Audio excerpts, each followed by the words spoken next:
Energies होती है और law of conservation of energy किस तरह से फॉलो होता है सिंपल हार्मोनिक मोशन के अंदर, उसकी मुख्तलिफ चीजें हमने डिस्कस की थी। अब हम डिस्कस करते हैं सिंपल हार्मोनिक मोशन का एक और भी एग्जांपल है जिसको कहा जाता है सिंपल पेंडुलम। अब देखिए, इससे पहले हमने सिंपल हार्मोनिक मोशन का एक एग्जांपल डिस्कस किया है, जिस एग्जांपल को हम कहते हैं कि वो है हॉरिजेंटल मास स्प्रिंग सिस्टम। तो हॉरिजेंटल मास स्प्रिंग सिस्टम को हमने जो है वो लास्ट टाइम जो है वो पढ़ लिया था। आज उसका सेकंड जो एग्जांपल है सिंपल पेंडुलम के बारे में, उसके बारे में डिस्कस करते हैं। ठीक है, अब देखें बेटा, अब हमारे पास है सेकंड, ये भी सिंपल हार्मोनिक मोशन का है। ठीक है, अब सिंपल पेंडुलम का मकसद क्या होता है, पहले हम ये देखेंगे कि सिंपल पेंडुलम कहा किसको जाता है। उसके बाद हम ये देखेंगे कि ये सिंपल हार्मोनिक मोशन कर भी सकता है या नहीं भी कर सकता। तो सिंपल पेंडुलम का मकसद होता है कि सपोज करें कोई एक इस तरह से एक स्ट्रिंग लेके उसके अंदर एक छोटा सा जो है वो मास सस्पेंड करे, जिसको बाब कहा जाता है। इसका इस तरह से कि ये हमारे पास एक छोटा सा, एक मिनट थोड़ा मैं इसको बड़ा बनाता हूं, इसमें एक चीज आपको बतानी है। देखिए, ये छोटा सा बाल मैंने इसमें सस्पेंड किया है।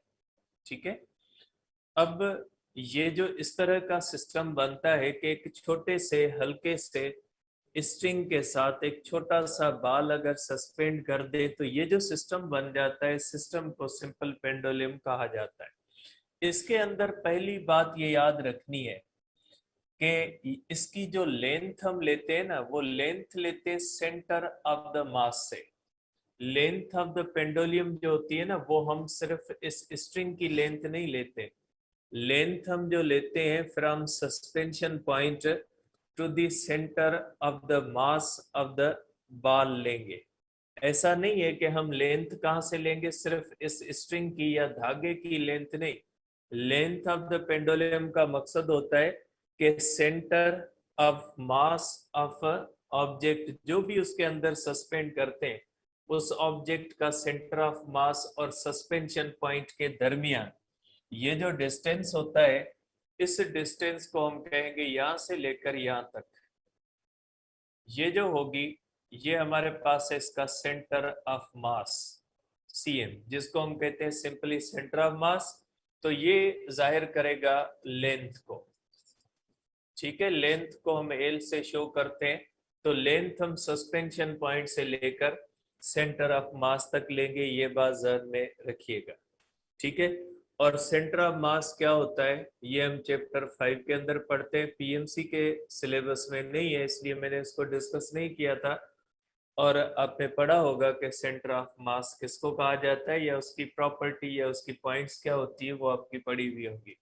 तो सेंटर ऑफ मास से लेकर सस्पेंशन पॉइंट तक जो लेंथ होती है उसको लेंथ ऑफ द पेंडुलम कहा जाता है, जबकि ये होती है लेंथ ऑफ द स्ट्रिंग। ठीक है, अब अगर इसको स्मॉल लेते हैं तो सिंपली आप इसको इसके जो है वो लेंथ के अंदर इसके रेडियस को जो है वो इग्नोर कर सकते हैं। जैसे आम तरह से कॉमनली दिया जाता है कि पेंडुलम के जो स्ट्रिंग की लेंथ इतनी है, तो हम वही रख लेते हैं, इसलिए कि छोटा जो बाब हम लेते हैं, स्मॉल बाल लेते हैं, उसका रेडियस इतना छोटा होता है कि हम लेंथ को length of the string he consider कर लेते हैं। लेकिन ये बात ध्यान में रखिएगा कि लेंथ ऑफ द पेंडुलम जो होती है वो हमेशा centre of mass of the object से लेकर सस्पेंशन पॉइंट तक ली जाती है। अब अगर इसको इस तरह से थोड़ा डिस्प्लेस करें, सपोज करें अगर इस तरह से थोड़ा डिस्प्लेस करते हैं, ये हमारे पास इस तरह से ये पेंडुलम है हमारे पास। अब देखें, जब ये यहाँ पे होता है, ये इसकी है मीन पोजीशन, ये इसकी मीन पोजीशन आप कह लें या इक्विलिब्रियम पोजीशन कह लें। जब पेंडुलम यहाँ पे होता है तो इसके ऊपर दो फोर्सेस लगती हैं, एक वेट और दूसरा टेंशन। ठीक है, तो आप कह सकते हैं कि एट मीन पोजीशन, अगर हम कह लें कि at mean position weight is equal to tension, weight और टेंशन बराबर होते हैं और एक दूसरे के अपोजिट भी होते हैं, अपोजिट डायरेक्शन होता है, therefore weight minus tension is equal to 0 होता है। ठीक है, जब ये इस तरह से होते हैं तो वेट और टेंशन क्या हो जाते हैं, एक दूसरे के इक्वल होते हैं, अपोजिट होते हैं, इसलिए इनका W माइनस टी 0। देयरफॉर आप कह सकते हैं net force is equal to 0। Pendulum जब मीन पोजीशन पे होता है तो उसके ऊपर नेट फोर्स क्या होती है, 0 होती है। अब अगर इसको थोड़ा हम इस तरह से डिस्प्लेस करते, सपोज करें इसको इस तरह से थोड़ा इस तरह से ले जाए, जैसे हम स्प्रिंग नहीं होता, स्प्रिंग को मीन पोजीशन से एक्सट्रीम तक ले जाते हैं, तो इसको भी हम इस तरह से ले जाते हैं। सपोज करें ये हम लेके गए एक्सट्रीम पोजीशन तक और ये इसकी एंगल बनी थीटा। ये जो थीटा आपने रखनी है, ठीक है, ये थीटा जो आपने रखनी है ये लेस देन 5 डिग्री रखनी है। अब लेस देन 5 डिग्री से अगर ज्यादा कर दे तो क्या होगा, लेस देन 5 डिग्री से अगर ज्यादा कर देंगे ना तो पेंडुलम जो होता है वो इस तरह से चला जाएगा और रस्सी के अंदर टेंशन जो होगा ना, रस्सी ढीली हो जाएगी और टेंशन वगैरह का मसला होगा। इसलिए हम एंगल कौन सी लेते हैं, यहाँ पे लेस देन 5 डिग्री लेते हैं। और अगर एंगल लेस देन 5 डिग्री होगी तो उसके अंदर स्ट्रिंग जो होगा वो इस तरह से ऊपर करने, जैसे झूला नहीं होता, ज्यादा इस तरह से ऊपर करेंगे तो रस्सी क्या हो जाती है, ढीली हो जाती है। ऐसे नहीं करना, हमने स्मॉल उसको डिफ्लेक्शन देनी है कि मीन पोजीशन से थोड़ी एंगल के ऊपर उसको हम डिफ्लेक्ट करेंगे। ये आगे इसकी आप समझें कि ये आगे इसकी एक्सट्रीम पोजीशन। ठीक है, इसको आप कह लें कि ये इसकी एक्सट्रीम पोजीशन है।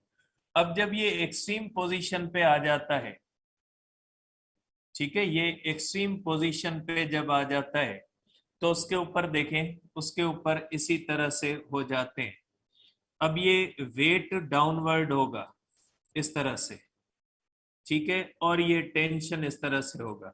अब देखिए यहाँ पे वेट और टेंशन एक दूसरे के अपोजिट नहीं है, यहाँ पे एक दूसरे के मीन पोजीशन पे एक दूसरे के अपोजिट थे, एक दूसरे को कैंसिल कर दिया। लेकिन एक्सट्रीम पोजीशन पे आप देख लें कि वेट और टेंशन एक दूसरे के अपोजिट नहीं होते। ठीक है, अब अगर वेट और टेंशन एक दूसरे के अपोजिट नहीं है तो यहाँ पे बनेंगे कंपोनेंट्स।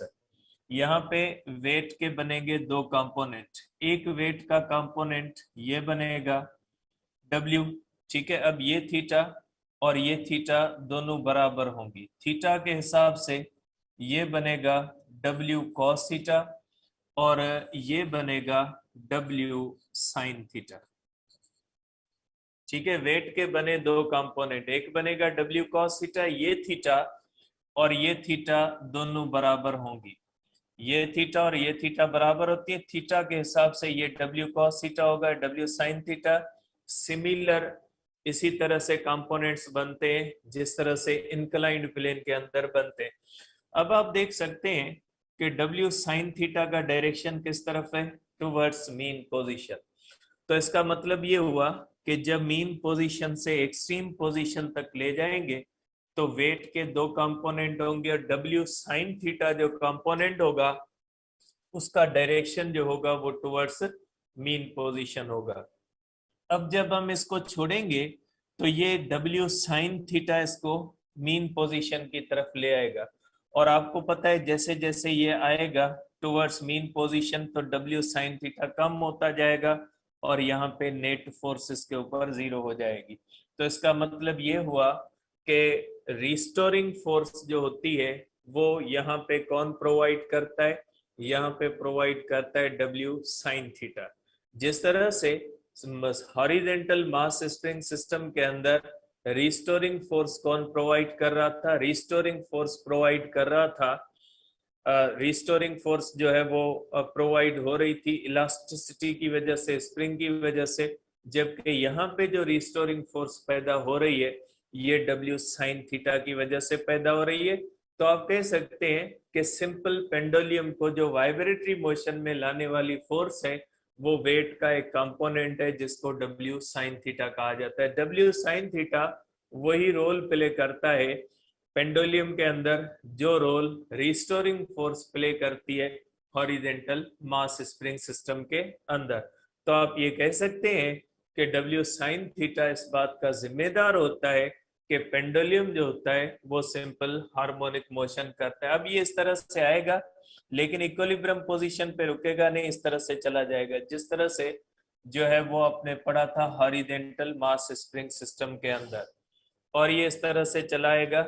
जब ये यहाँ पे आएगा तो यहाँ पे फिर वही सिस्टम होगा, वेट होगा, यहाँ पे डब्ल्यू, ठीक है, और यहाँ पे होगा टेंशन। वेट के दो कंपोनेंट हो गए, ये होगा वेट का डब्ल्यू कॉस थीटा और ये हो जाएगा वेट का डब्ल्यू साइन थीटा, ठीक है। डब्ल्यू साइन थीटा और डब्ल्यू जो है वो इस साइड पे भी डब्ल्यू साइन थीटा और यहाँ पे भी डब्ल्यू साइन थीटा है। इसका डायरेक्शन किस तरफ होता है? ऑलवेज टुवर्ड्स मीन पोजीशन होता है। तो यहाँ पे आप कह सकते हैं कि यहाँ पे रिस्टोरिंग फोर्स कौन देता है? Restoring force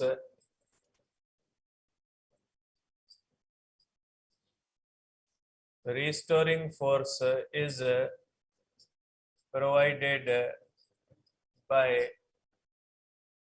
W sin theta, ठीक है। आप कह सकते हैं कि यहाँ पे रिस्टोरिंग फोर्स जो होती है वो किसके बराबर हो जाएगी? W sin theta. जबकि टेंशन जो हो जाएगा ये किसके बराबर हो जाएगा? W cos theta. टेंशन को बैलेंस कौन करेगा? W cos theta. तो आप कह सकते हैं tension minus W cos theta is equal to 0, ठीक है। तो जिम्मेदार जो होता है वो रिस्टोरिंग फोर्स जो प्रोवाइड करता है या इसको वाइब्रेटरी मोशन में लाने वाली जो फोर्स होती है वो कौन सी होती है? डब्ल्यू साइन थीटा होती है। डब्ल्यू साइन थीटा ही इस बात का जिम्मेदार होता है कि पेंडुलम जो होता है वो वाइब्रेटरी मोशन करता है, और पेंडुलम सिंपल हार्मोनिक मोशन उसी सूरत में कर सकता है जब उसकी एंगल जो होगी वो लेस देन 5 डिग्री होगी, ठीक है। तो ये बेसिक्स थी पेंडुलम की, इनको मैं एक बार फिर रिपीट कर देता हूँ कि सिंपल पेंडुलम का मकसद होता है कि किसी भी हल्के से स्ट्रिंग के साथ कोई भी एक छोटा सा बाल वगैरह इस तरह से सस्पेंड कर दे, तो इस तरह से स्ट्रिंग और छोटे से बाल के सिस्टम के साथ जो एक अरेंजमेंट होता है उसको कहा जाता है सिंपल पेंडुलम।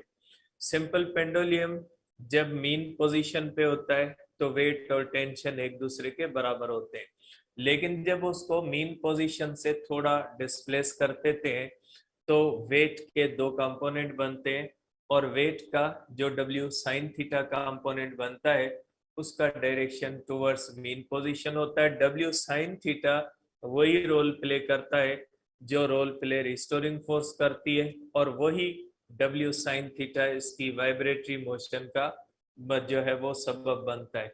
अब अगर एयर रेजिस्टेंस नहीं है, एयर रेजिस्टेंस अगर 0 है तो डब्ल्यू साइन थीटा इसको जो वाइब्रेटरी मोशन देगा उसके अंदर टोटल एनर्जी कंजर्व रहेगी और इसकी मोशन सिंपल हार्मोनिक मोशन हो जाएगी। लेकिन अगर एयर रेजिस्टेंस या अदर एक्सटर्नल फोर्सेस इसके ऊपर एक्ट कर रही है तो फिर इसकी टोटल एनर्जी कंजर्व नहीं रहेगी, और टोटल एनर्जी जब कंजर्व नहीं रहेगी तो इसकी मोशन सिंपल हार्मोनिक मोशन नहीं होगी, क्योंकि हम देख चुके हैं energy in simple harmonic motion के टॉपिक के अंदर कि जो कोई भी बॉडी सिंपल हार्मोनिक मोशन के अंदर होगी उसकी टोटल एनर्जी जो होती है वो कंजर्व रहती है, ठीक है। तो ये हो गई इसकी बुनियादी चीजें कि रिस्टोरिंग फोर्स कौन प्रोवाइड करता है या इसको वाइब्रेट करवाने वाली कौन सी फोर्स होती है। तो इसको वाइब्रेट करवाने वाली फोर्सेस वगैरह को हमने डिस्कस कर लिया। अब हम मैथमेटिकली इसको देखते हैं, ठीक है। अब हम मैथमेटिकली इसको देखेंगे कि इसकी मोशन के अंदर एक्सीलेशन का डायरेक्शन टुवर्ड्स मीन पोजीशन है या नहीं है। सिंपल सी बात है कि जब इसके ऊपर फोर्स लगती टुवर्ड्स मीन पोजीशन है तो एक्सीलेशन का डायरेक्शन भी टुवर्ड्स मीन पोजीशन ही होगा। जब पेंडुलम यहां से आएगा तो एक्सीलेट करेगा, आपने झूले को देखा है, जब झूला ऊपर से नीचे आता है तो एक्सीलेट करता है, जब ऊपर जाएगा तो डिसलेट करेगा। ये इसको समझना इतना मुश्किल नहीं है कि पेंडुलम आप झूले की तरह ले लें, झूला ऊपर से नीचे आएगा, एक्सीलेट करेगा, नीचे से ऊपर जाएगा, डिसलेट करेगा। तो सिंपल हार्मोनिक मोशन में यही होता है कि बॉडी जब एक्सट्रीम टू मीन आती है तो एक्सीलेट करती है, मीन टू एक्सट्रीम जब जाती है तो डिसलरेट करती है। इसलिए आप कह सकते हैं कि सिंपल पेंडुलम जो होता है उसके अंदर भी वही प्रॉपर्टी है कि वो एक्सीलेट करता है। एक्सीलेट इसलिए करता है कि उसके ऊपर W sin थीटा फोर्स लग रही है, वेट का एक कंपोनेंट है जो उसको एक्सीलेट करवाता है।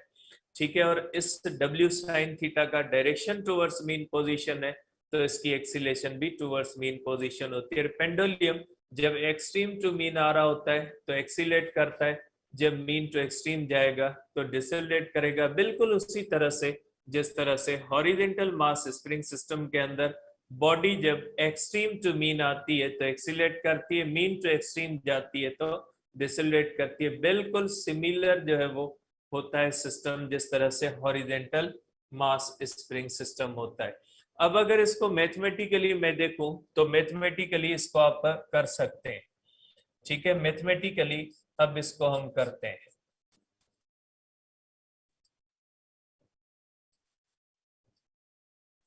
अगर मैथमेटिकली हम इसको देखते हैं तो इसका क्या होता है, देखिए यहाँ पे रिस्टोरिंग फोर्स होती है -W sin थीटा।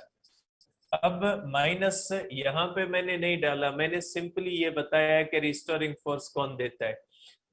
यहाँ पे माइनस माइनस इसलिए कि इसका direction always towards mean position होता है। जिस तरह से हॉरिजॉन्टल मास स्प्रिंग सिस्टम के अंदर भी हमने देखा कि एक्सीलेशन और उसका फोर्स का direction always towards mean position होता है, इसलिए हम माइनस साइन लगाते हैं। तो यहाँ पे भी हम लगाते हैं minus sign. According to the Newton F equal to ma is equal to mg sine theta. m में cancel, a is equal to -g sine theta. देखें एक्सीलेशन इंडिपेंडेंट ऑफ मास हो गई, और जो एक्सीलेशन इंडिपेंडेंट ऑफ मास होती है वो acceleration due to gravity होती है। आपको पता है acceleration due to gravity independent of mass होती है।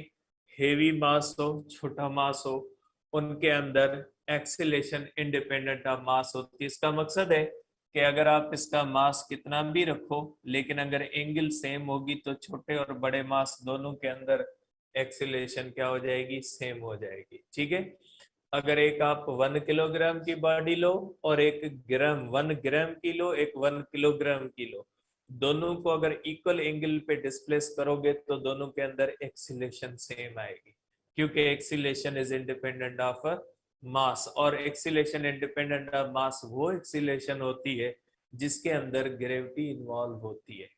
आपको पता है इंक्लाइंड प्लेन के अंदर भी जो एक्सेलेरेशन आती है वो वेट के कंपोनेंट की वजह से आती है, तो इंक्लाइंड प्लेन के अंदर भी एक्सेलेरेशन इंडिपेंडेंट ऑफ मास हो जाती है इफ एयर रेजिस्टेंस और फ्रिक्शन इज जीरो। यहाँ पे भी हम क्या कंसीडर कर रहे हैं, एयर रेजिस्टेंस या फ्रिक्शन जीरो कंसीडर कर रहे हैं। तो in absence of air resistance and friction ये इंडिपेंडेंट ऑफ मास बन जाती है। कंडीशन आ गई, acceleration is equal to -g sin theta. Acceleration only depends upon angle, does not depends upon mass या अदर फैक्टर्स। ठीक है, और g तो वैसे भी नियर द सरफेस ऑफ अर्थ हम वैसे भी कांस्टेंट लेते हैं। ठीक है, तो इन चीजों पे डिपेंड करती है एक्सेलरेशन। ठीक है, अब अगर हम करते हैं, देखें ये हो गई हमारी इक्वेशन ए। ठीक है, अब देखें यहाँ पे पेंडुलम की motion like a circular motion होती है। मैं यहाँ पे बनाता हूं फॉर एग्जांपल, पेंडुलम को देखें बेटा, जब पेंडुलम इस तरह से वाइब्रेट करता है बेटा, पेंडुलम जब वाइब्रेट करता है तो ये इस तरह से अर्क लेंथ तय करता है। ठीक है बेटा, ये अर्क लेंथ तय करता है क्योंकि इसकी लाइक अ सर्कुलर मोशन होती है। आप इसको इस तरह से देख सकते हैं कि अगर पेंडुलम यहाँ पे हो तो पेंडुलम इस तरह से सर्किल में रिवॉल्व कर सकता है अगर हम उसको करवाना चाहें इस तरह से। देखें ये इस तरह से होता है, इस तरह से ये वाइब्रेट करता है, इस तरह मीन्स पेंडुलम जो होता है उसको सर्कुलर मोशन के अर्क की सूरत में ले लेते हैं। ये हमारे पास अर्क लेंथ एस और ये इसका एंगुलर डिस्प्लेसमेंट थीटा हो जाएगा। ठीक है, ये थीटा किसको जाहिर करेगी? एंगुलर डिस्प्लेसमेंट को, क्योंकि पार्टिकल की motion like a circular motion होती है। ये सर्कुलर मोशन का एक पीस, एक छोटा सा हिस्सा आप इसको मान सकते हैं। और आपको पता है कि जब थीटा लेस देन 5 डिग्री होती है तो ये अर्क लेंथ इतनी छोटी होती है कि ये राइट एंगल ट्रायंगल बन जाता है। सर्कुलर मोशन की हमने ये पॉइंट डिस्कस की थी कि जब इसकी एंगल लेस देन 5 डिग्री होती है तो ये जो ट्रायंगल बनाएगा, ठीक है, ये आप कर ले, पोजीशन ओ पी और क्यू, ये जो ट्रायंगल बनेगा ये कौन सा बन जाएगा? राइट एंगल ट्रायंगल बन जाएगा। और उस राइट एंगल ट्रायंगल के अंदर थीटा होती है साइन थीटा के बराबर, एंगुलर डिस्प्लेसमेंट होता है साइन थीटा के बराबर। ये हम पहले कर चुके हैं, यहाँ पे जस्ट मैं आपको याद दिला रहा हूं। इसलिए आप करोगे कि if theta less than 5 degree then theta is equal to sine theta. Sine theta बराबर हो जाएगी थीटा के, साइन थीटा ट्रिग्नोमेट्रिक रेशियो है और थीटा एंगुलर डिस्प्लेसमेंट है। तो इसके अंदर आप कर सकते हैं a is equal to minus g, sine theta की जगह पे थीटा आप रख सकते हैं। ठीक है, यहाँ पे साइन थीटा था ट्रिग्नोमेट्रिक रेशियो, उसको आप रिप्लेस कर सकते हैं। आपने पहले एज्यूम की हुई है theta less than 5 degree, theta less than 5 degree होती है तो ये जो ट्रायंगल बनेगा राइट एंगल ट्रायंगल बनेगा, और इसके अंदर थीटा लेस देन 5 डिग्री होती है तो थीटा हो जाएगी साइन थीटा के बराबर, और एंगुलर डिस्प्लेसमेंट ये हो जाएगा। ठीक है बेटा, ये हो जाएगी इसकी लेंथ और ये आपके पास है अर्क लेंथ, तो यहाँ पे थीटा थीटा हो जाएगी इज इक्वल टू, अगर हम यहाँ पे देखते हैं तो थीटा हो जाएगी एस अपान एल, क्योंकि साइन थीटा हो जाएगी परपेंडिकुलर अपान हाइपोटेन्यूज, यहाँ पे हाइपोटेन्यूज लेंथ के बराबर होगा, theta is equal to s upon l होगा। और अगर हम इसको देखें तो हम इसके अंदर कर सकते हैं s is equal to x upon l, क्योंकि अर्क लेंथ और इसका डिस्प्लेसमेंट इक्वल होगा जब थीटा लेस देन 5 डिग्री होगी। थीटा लेस देन 5 डिग्री का एक और फायदा भी है कि अर्क लेंथ और इसका डिस्प्लेसमेंट जो होगा दोनों बराबर हो जाएंगे। तो उस कंडीशन के अंदर हम रखेंगे कि a is equal to minus g, ठीक है, x अपान एल, तो ये हो जाएगा आपके पास minus g upon l into x रख सकते हैं। Near the surface of earth g भी कांस्टेंट होता है, लेंथ वैसे भी कांस्टेंट है, तो acceleration directly proportional to the negative of displacement होता है। तो आप कर सकते हैं कि इसकी मोशन जो है वो सिंपल हार्मोनिक मोशन है, simple pendulum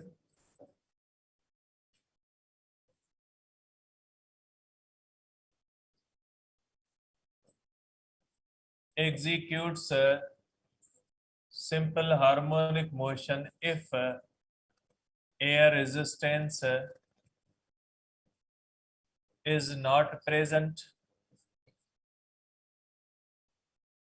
and theta is less than 5 degree. ठीक है, तो इसकी मोशन कौन सी हो जाएगी? सिंपल हार्मोनिक मोशन हो जाएगी इसकी। ठीक है, अब आ जाते हैं आगे, इसके टाइम पीरियड का फार्मूला करते हैं कि इसके टाइम पीरियड का फार्मूला क्या होता है। देखिए, टाइम पीरियड का फार्मूला पहले हमने किया है और उसके अंदर मैंने लिखा था कि ये टाइम पीरियड का फार्मूला जो होगा वो सिर्फ और सिर्फ हॉरिजेंटल मास स्प्रिंग सिस्टम के लिए वैलिड होगा, वो फार्मूला किसी और चीज के लिए वैलिड नहीं होता। तो अब हम यहाँ पे करते हैं कि जब सिंपल पेंडुलम की मोशन सिंपल हार्मोनिक मोशन होती है तो सिंपल पेंडुलम के टाइम पीरियड को देखते हैं कि सिंपल पेंडुलम के टाइम पीरियड किस पे डिपेंड करता है। ठीक है, अब इसको आप उसी तरह से जो है वो कर सकते हैं जिस तरह से हमने किया था। देखिए a is equal to minus g upon l into x होता है इसके अंदर, ठीक है। और हमने जनरल केस किया था कि जब प्रोजेक्शन होता है, प्रोजेक्शन जनरल केस है, और प्रोजेक्शन के अंदर अगर हम देखते हैं तो acceleration is equal to minus omega square into x, ये होते हैं, ठीक है। दो इक्वेशंस होती है। अब अगर दोनों को हम करें कंपेयर, कंपेयरिंग इक्वेशन 1 एंड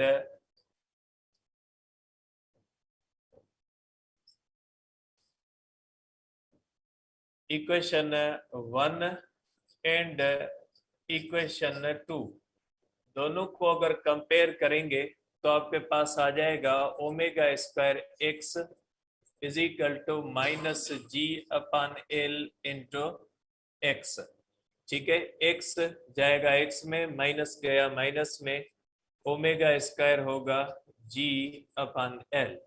अब ओमेगा होता है 2 pi upon T whole square is equal to minus g upon l. यहां से आप कर सकते हैं T is equal to 2 pi under radical l upon g, ये आ जाएगा इसका फार्मूला, ठीक है। ये आ गया इसका फार्मूला, ठीक है। अब ये फार्मूला आपको क्या बताता है? ये फार्मूला आपको बताता है कि टाइम पीरियड डायरेक्टली प्रोपोर्शनल होता है अंडर रेडिकल ऑफ लेंथ, कि अगर लेंथ बड़ी होगी टाइम पीरियड बड़ा होगा। मीन्स जितनी रस्सी जो है वो लंबी होगी उतनी वाइब्रेशन स्लो होगी। Means time period directly proportional होता है लेंथ के। लेंथ बड़ी होगी टाइम पीरियड ज्यादा होगा, वाइब्रेशन स्लो होगी। टाइम पीरियड इनवर्सली प्रोपोर्शनल है ग्रेविटी के, ठीक है। कि इसका मतलब है कि वैल्यू ऑफ जी कम होगी टाइम पीरियड बढ़ेगा, वैल्यू ऑफ जी बढ़ेगी टाइम पीरियड कम होगा। मींस इनवर्स रिलेशन है इसका।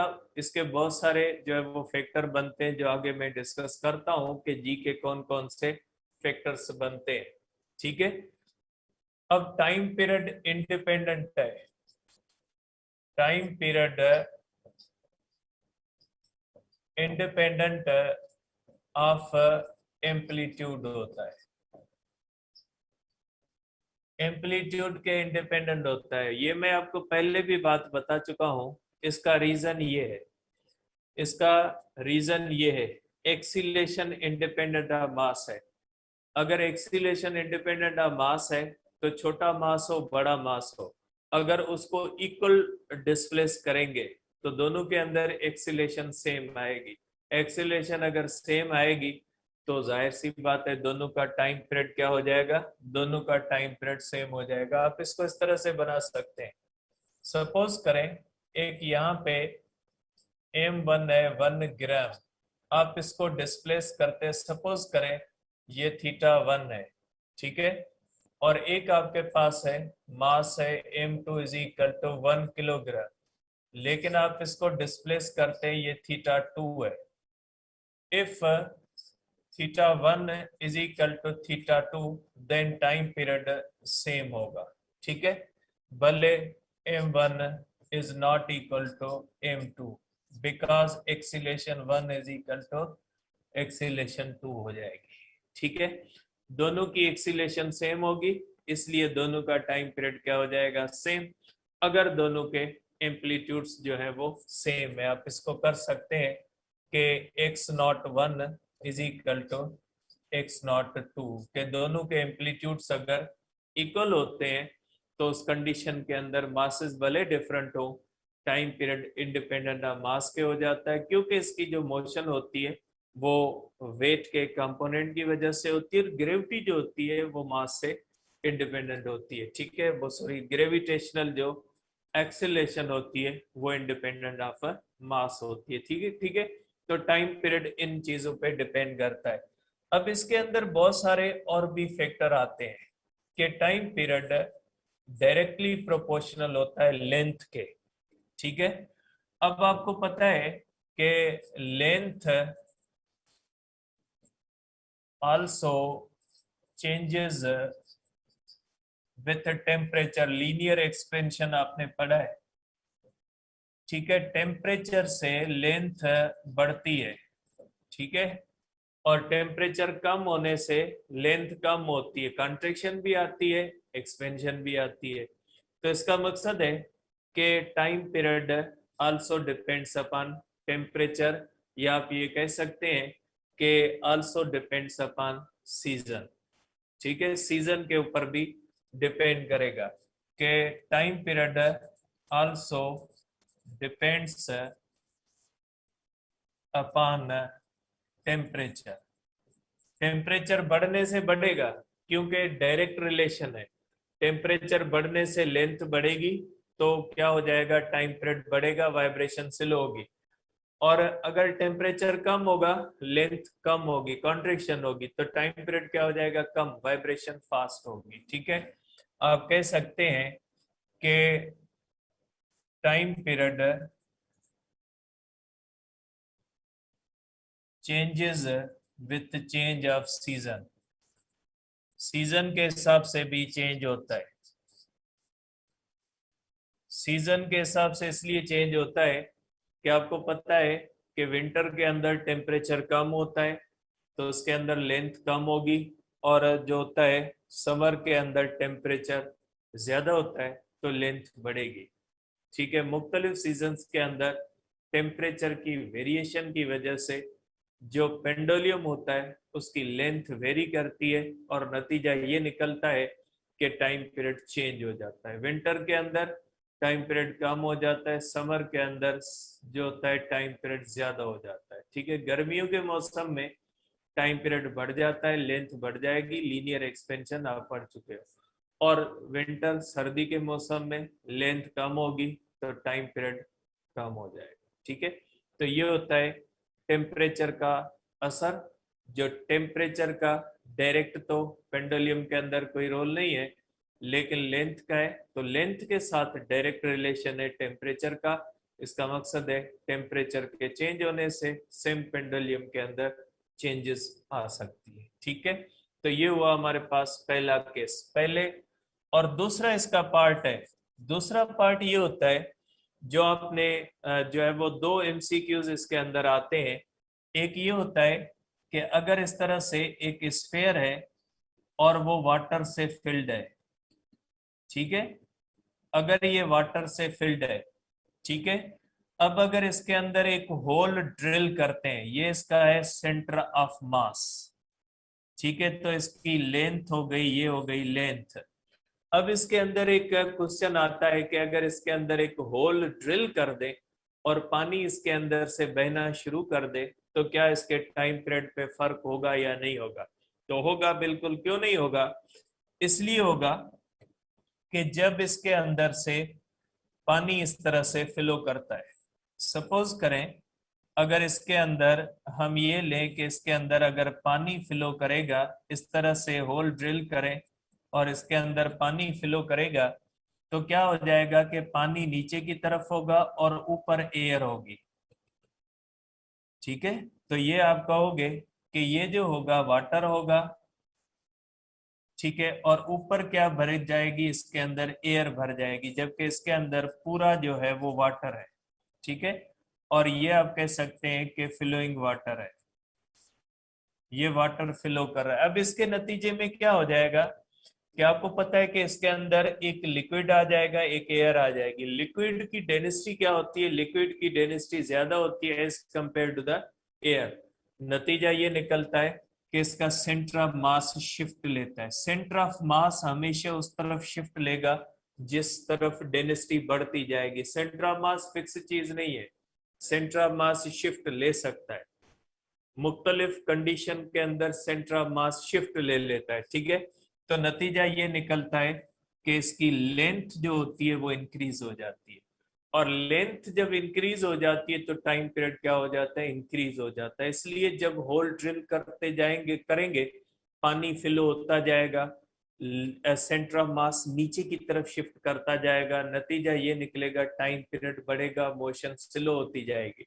जब ये बिल्कुल एम्प्टी हो जाएगा, जब ये स्फीयर एम्प्टी हो जाएगा, और एम्प्टी जब हो जाएगा और इसके अंदर फुल्ली एयर भर जाएगी, पानी पूरा निकल जाएगा, पानी जब पूरा निकल जाएगा सिर्फ एयर रह जाएगी अंदर, तो इसका सेंटर ऑफ मास वापस अपनी जगह पे आ जाएगा, क्योंकि अब एयर की डेंसिटी सेम होती है, लेंथ फिर इसकी सेम हो जाएगी। जो पहले थी वही, जब ये एम्प्टी हो जाएगा एयर भर जाएगी तो इसका सेंटर ऑफ मास वापस अपनी जगह पे शिफ्ट ले लेगा। क्यों सेंटर ऑफ, क्योंकि अब अंदर एयर है, फुली एयर है, तो उसकी डेंसिटी एक जैसी होती है, सेंटर ऑफ मास वापस आ जाएगा। टाइम पीरियड क्या हो जाएगा, टाइम पीरियड सेम हो जाएगा। तो आप कहोगे कि if water flows out of sphere, first time period increases,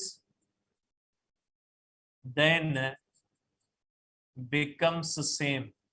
अब डिक्रीज नहीं कह सकते क्योंकि सेम बनेगा, पहले बढ़ेगा, बढ़ने के बाद वापस सेम होगा, उसको डिक्रीज नहीं कहा जाएगा, उसको कहा जाएगा सेम। बहुत सारे बुक्स के अंदर ये ऑप्शन होता है कि पहले इंक्रीज होता है बाद में डिक्रीज, गलत बात है ये, पहले इंक्रीज होगा बाद में सेम होगा। फॉर एग्जांपल पहले टाइम पीरियड है 2 सेकंड, उसके बाद हो गया 3 सेकंड, अब बन गया 2 सेकंड, तो आप ये नहीं कहोगे कि 3 सेकंड से डिक्रीज हुआ, आप ये कहोगे 2 सेकंड से पहले इंक्रीज हुआ बाद में फिर 2 सेकंड हुआ तो सेम हो जाएगा। आप उसको डिक्रीज, डिक्रीज वो होती है जो 2 से कम हो, मीन्स अगर 1.5 हो तो आप कहोगे डिक्रीज, 1.5 नहीं होगा, पहले बढ़ेगा बाद में क्या हो जाएगा, सेम हो जाएगा। ठीक है, तो ये जो इस तरह का कोई भी अगर केस आ जाता है इससे रिलेटेड तो आप कर सकते हो। एक बात याद रखिएगा कि टाइम पीरियड से आप फ्रीक्वेंसी को ले सकते हैं, टाइम पीरियड और फ्रीक्वेंसी का इनवर्स रिलेशन होता है।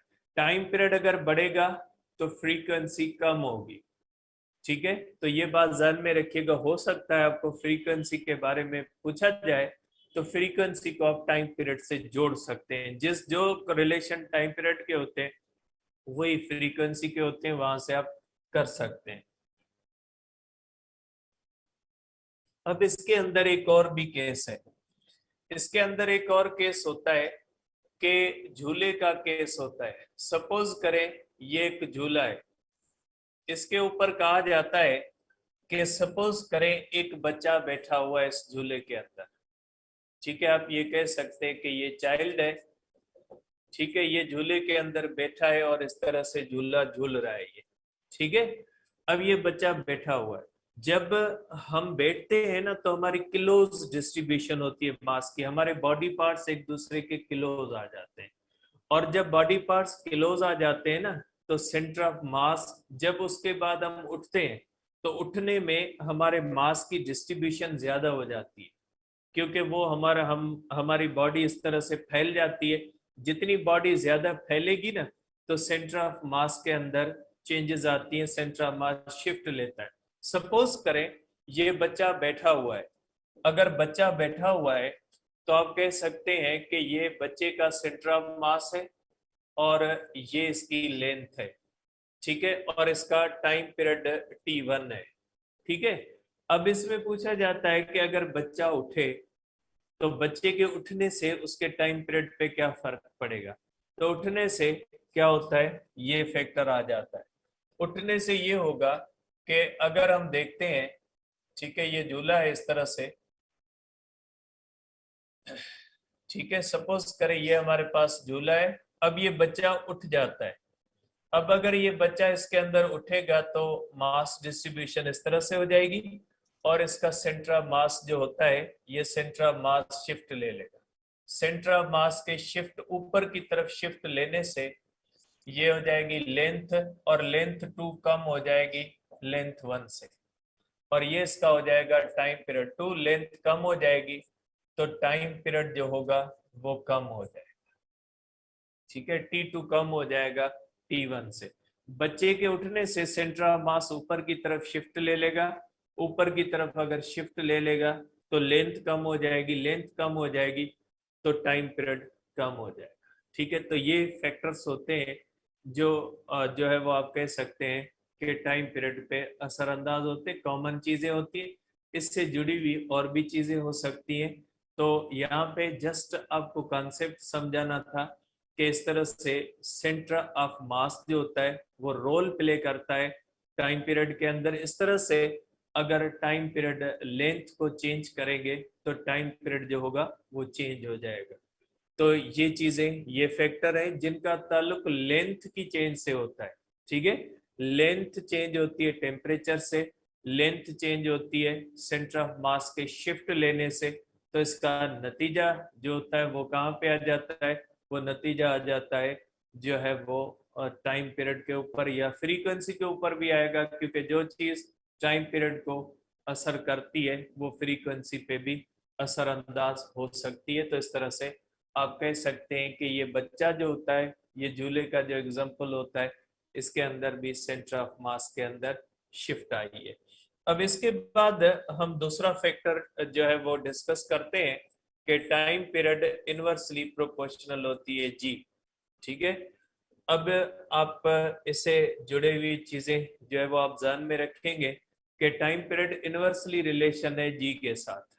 ठीक है, तो जी की वैल्यू जो होती है, वैल्यू ऑफ जी के ऊपर तीन मेजर फैक्टर्स होते हैं, वो असरअंदाज होते हैं। एक तो ऊपर जाने से वैल्यू ऑफ जी कम होती है, और जमीन के अंदर जाने से भी वैल्यू ऑफ जी कम होती है। वैल्यू ऑफ जी मैक्सिमम होती है पोल के ऊपर। और सरफेस ऑफ अर्थ पे आप कह सकते हैं कि सरफेस ऑफ अर्थ का अगर हम लेते हैं तो सरफेस ऑफ अर्थ के ऊपर ज्यादा से ज्यादा होती है, हाइट पे जाने से भी कम होती है, डेप्थ में जाने से भी कम होती है। तो इसका मतलब ये हुआ कि सिंपल पेंडुलम को अगर हम हाइट पे ले जाएंगे तो भी उसका टाइम पीरियड कम होगा, जमीन के अंदर ले जाएंगे, सॉरी हाइट पे ले जाएंगे, वैल्यू ऑफ जी कम होगी तो टाइम पीरियड बढ़ेगा, और अगर अंदर ले जाएंगे तो भी जी कम होगी, टाइम पीरियड क्या हो जाएगा, टाइम पीरियड बढ़ेगा। ठीक है, और जो टाइम ज्यादा से ज्यादा वैल्यू ऑफ जी जो होती है वो इक्वेटर पे, सॉरी पोल पे होती है। तो टाइम पीरियड जो होता है वो कम से कम जो टाइम पीरियड होगा वो कहाँ पे हो जाएगा, पोल के ऊपर होगा, क्योंकि वैल्यू ऑफ जी ज्यादा है तो टाइम पीरियड कम होगा, और कम से कम जो होगा वो पोल के ऊपर होगा। लेकिन जनरली हम कहते हैं कि सरफेस ऑफ अर्थ पे टाइम पीरियड कम से कम होता है, ऊपर जाने से भी बढ़ेगा और जमीन के अंदर जाने से भी बढ़ेगा। ठीक है, तो आप कह सकते हैं कि value of ji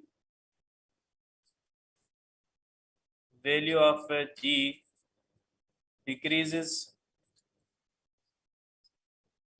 with height and depth, therefore time period increases due to depth and height। और सरफेस ऑफ अर्थ पे भी वैल्यू ऑफ जी एक जैसी नहीं होती, क्योंकि शेप ऑफ अर्थ जो होता है वो भी एक जैसा स्फेरिकल नहीं है। इक्वेटर के ऊपर वैल्यू ऑफ जी सबसे कम है, पोल के ऊपर सबसे ज्यादा है। इसका मतलब ये हुआ कि टाइम पीरियड जो होता है वो मुख्तलिफ जगहों पे सरफेस ऑफ अर्थ पे भी मुख्तलिफ होगा। कराची के अंदर अगर आप देखें तो वैल्यू ऑफ जी जो है वो ज्यादा होती है एज कम्पेयर टू इस्लामाबाद या नॉर्दर्न एरियाज। तो जो पेंडुलम कराची के अंदर बनाया जाएगा उसका टाइम पीरियड चेंज हो जाएगा इस्लामाबाद के अंदर, क्योंकि वहां पे वैल्यू ऑफ जी कम है। ठीक है, तो मुख्तलिफ जगहों पे ले जाने से सरफेस ऑफ अर्थ पे due to the shape of earth time period different होता है। ठीक है, g is different at different places on surface of earth, therefore time period is different at different places। Different places पे time period different होता है। ठीक है, value of जी सबसे ज्यादा होती है पोल पे, इसलिए टाइम पीरियड सबसे कम पोल पे होगा, वैल्यू ऑफ जी सबसे कम है इक्वेटर पे, तो टाइम पीरियड सबसे ज्यादा होगा इक्वेटर पे। कराची के अंदर टाइम पीरियड कम होगा, इस्लामाबाद के अंदर टाइम पीरियड बढ़ जाएगा क्योंकि वैल्यू ऑफ जी चेंज होती। और मुख्तलिफ प्लैनेट्स पे भी होता है, जैसे मून है, मून की वैल्यू G/6 होती है as compare to the earth, तो टाइम पीरियड कम हो जाता है। एक बात याद रखिएगा कि वैल्यू ऑफ जी की वजह से जब टाइम पीरियड के अंदर चेंज आती है तो उसको करेक्ट करने के लिए लेंथ को चेंज करना पड़ता है। अगर जी कम होती है तो लेंथ को भी कम करना पड़ेगा, अगर जी बढ़ती है तो लेंथ को भी बढ़ाना पड़ेगा, तब उसका टाइम पीरियड सेम रहेगा। अगर हम उसका टाइम पीरियड सेम रखना चाहते हैं, जैसे मून है, मून के ऊपर जी की वैल्यू 1/6 है, तो अगर हम कोई भी पेंडुलियम जमीन पे बनाते हैं और उसका टाइम पीरियड अगर 2 सेकंड है, हम चाहते हैं उसी पेंडुलियम का टाइम पीरियड मून के ऊपर भी 2 सेकंड हो, तो मून की वैल्यू ऑफ जी जो होती है 1/6 होती है, तो वहां पे लेंथ भी 1/6 करनी पड़ेगी, तब जाके टाइम पीरियड बैलेंस होगा। तो याद रखिएगा कि टाइम पीरियड अगर वैल्यू ऑफ जी की वजह से चेंज होता है तो उसको करेक्ट करने का तरीका ये होता है कि आप लेंथ को कम करें। अगर जी कम होती है तो लेंथ को कम करें, जी बढ़ती है तो लेंथ को बढ़ाएं। ठीक है, तो लेंथ को चेंज करके आप टाइम पीरियड को एडजस्ट कर सकते हैं। ठीक है, तो ये इसका करेक्शन की जो है वो पॉइंट होती है। ठीक है, अब इसके बाद g is 0 at centre of earth. Centre of earth पे वैल्यू ऑफ जी 0 है, therefore t is equal to 2 pi under radical L/0। Time period हो जाएगा इन्फिनिटी। टाइम पीरियड इनफाइनाइट हो जाता है कहाँ पे? सेंटर ऑफ अर्थ पे। टाइम पीरियड इनफाइनाइट का मकसद है कि वाइब्रेशन जो होती है वो रुक जाती है, पेंडुलियम वाइब्रेट करना छोड़ देता है। टाइम पीरियड इनफिनाइट होने का मकसद ये, क्योंकि वाइब्रेट करेगा तो वाइब्रेशन कंप्लीट होगी आज या कल, लेकिन जब वो वाइब्रेट ही नहीं करेगा तो उसकी वाइब्रेशन कभी कंप्लीट नहीं होगी। तो इसलिए हम कहते हैं कि टाइम पीरियड इनफिनाइट का मकसद है कि पेंडुलम रुक जाता है। तो आप ये भी कह सकते हैं कि इन free fall time period infinity हो जाता है। फ्री फॉल के अंदर भी वेटलेसनेस की कंडीशन आ जाती है, और जब वेटलेसनेस होगी तो इसको वाइब्रेट करवाने वाली कोई फोर्स नहीं होती, तो आप उसके अंदर भी कह सकते हैं कि टाइम पीरियड जो होता है वो इनफाइनाइट हो जाता है इसका। तो मुख्तलिफ फैक्टर्स हैं, वही फैक्टर्स जो जी को अफेक्ट करते हैं। रोटेशन ऑफ अर्थ है, आपको पता है, रोटेशन ऑफ अर्थ की वजह से भी वैल्यू ऑफ जी कम होती है, तो time period rotation of earth की वजह से भी अफेक्टेड होता है। वो सारे फैक्टर्स जो जी को असर करते हैं वो टाइम पीरियड और फ्रीक्वेंसी ऑफ द पेंडुलम को असर करते हैं। ठीक है, अब बहुत सारे फैक्टर होंगे, जाहिर सी बात है, मैं लिख के तो कंप्लीट नहीं कर सकता। बेसिक्स मैंने आपको बता दिए, अब इनको अप्लाई करना आपने कि किस तरह से अप्लाई किया जाएगा। ठीक है, आप मुख्तलिफ जगहों पे आप इसकी मुख्तलिफ कंडीशंस को देखोगे कि बुनियादी दो फैक्टर्स हैं, लेंथ और ग्रेविटी। अब लेंथ और ग्रेविटी जिस फैक्टर से चेंज होती है उससे टाइम पीरियड चेंज हो जाए। जहां पे ग्रेविटी के अंदर चेंज आती है वहां पे लेंथ को आपको कम करना पड़ेगा। अब इसका स्पेशल एक केस होता है, इसका एक स्पेशल है, ठीक है, स्पेशल केस है सेकंड्स पेंडुलियम। सेकंड्स पेंडुलियम होता है, सेकंड्स पेंडुलियम का मकसद है जिसका टाइम पीरियड जो होता है, ठीक है, सेकंड्स पेंडुलियम का टाइम पीरियड जो होता है वो फिक्स होता है। 1 सेकंड है या 2 सेकंड, कमेंट कर दे बेटा, 1 सेकंड या 2 सेकंड? 2 सेकंड होता है, मैं बोल रहा हूँ उसका शायद। सेकंड्स पेंडुलियम का टाइम पीरियड क्या होता है? 2 सेकंड्स होता है। ठीक है, तो सेकंड्स पेंडुलियम ऐसा पेंडुलियम होता है जिसका टाइम पीरियड 2 सेकंड्स होता है। ठीक है, अब उसका टाइम पीरियड फिक्स होता है। अगर सेकंड्स पेंडुलियम की बात कर दी ना तो उसका टाइम पीरियड 2 सेकंड ही रखना है, चाहे वो अर्थ पे हो, चाहे वो मून पे हो, चाहे वो मार्स पे हो, कहीं पे भी हो। Seconds pendulum means time period 2 seconds. अब इसका मतलब है कि सेकंड्स पेंडुलियम जो होता है उसकी लेंथ डिफरेंट होगी डिफरेंट जगहों पे, क्योंकि टाइम पीरियड उसका हमने क्या रखना है? टाइम पीरियड उसका 2 सेकंड ही कंसिडर करना है। तो इसके अंदर ये ध्यान में रखिएगा कि इसका टाइम पीरियड जो होता है वो 2 सेकंड्स होता है, इसलिए इसकी लेंथ डिफरेंट होती है। Length is different at different places. ठीक है, डिफरेंट प्लेसेस पे इसकी डिफरेंट होती है लेंथ। इसका टाइम पीरियड जो होता है ये फिक्स होता है। इसका टाइम पीरियड 2 सेकंड ही होता है सेकंड्स पेंडुलियम का। तो सेकंड्स पेंडुलियम का जब टाइम पीरियड आप फिक्स रखते हैं, इसका मकसद है कि उसकी मुख्तलिफ जगहों पे लेंथ आपको डिफरेंट रखनी पड़ेगी, क्योंकि आपको पता है कि अगर आप इसको मून पे ले जाओगे तो मून के ऊपर भी इसका टाइम पीरियड 2 सेकंड रखना है। अब जाहिर सी बात है वहां पे जी 1/6 है, तो वहां पे लेंथ भी कितनी हो जाएगी, 1/6 रखनी पड़ेगी, तब इसका टाइम पीरियड 2 सेकंड होगा। ठीक है, कल डिस्कस करेंगे वेव्स के बारे में।